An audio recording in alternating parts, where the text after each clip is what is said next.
coloniaux.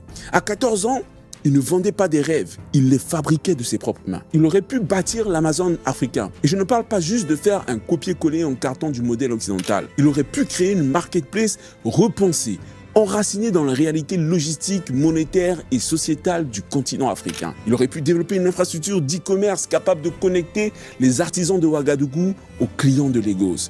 Plutôt que de devenir le Steve Jobs africain, Junior s'est laissé absorber par le simulacre, par la tentation de l'argent facile, par le storytelling sans substance, par des Rolex posés sur des espoirs volés. Il a troqué le microprocesseur contre les micro-vidéos, les prototypes contre les promesses, la valeur réelle contre la valeur perçue. Et ce n'est pas seulement Junior qui a chuté dans cette histoire. C'est toute une génération qui est tombée avec lui, hypnotisée par les strass d'un succès artificiel. Une génération qui croyait voir en lui un leader et qui s'est réveillée avec un marketeur. Une génération qui avait besoin d'un visionnaire et qui n'a reçu qu'un influenceur. Mais cette histoire n'est pas finie. Junior a 21 ans. L'Afrique l'attend toujours. Et s'il osait renverser la table? Et s'il osait redevenir celui qu'il était à 14 ans? Si cet enfant qui croyait que la technologie pouvait nourrir, soigner, éduquer, unir est toujours là, alors il peut être juste que Junior revienne.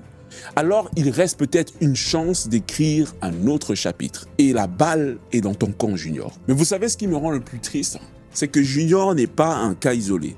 Il est devenu le symbole parfait de quelque chose de beaucoup plus grand et beaucoup plus inquiétant. Le symbole d'un syndrome qui est en train de frapper sévèrement les jeunesses du monde entier. Et là, on ne parle pas que d'Afrique. Qu'on soit en Europe, en Afrique, en Amérique, partout, les réseaux sociaux sont en train de dépeindre une vision de l'entrepreneuriat, une vision du courage, une vision de la créativité et de la création qui est complètement galvaudée. C'est ce que vous allez comprendre dans la suite de la vidéo.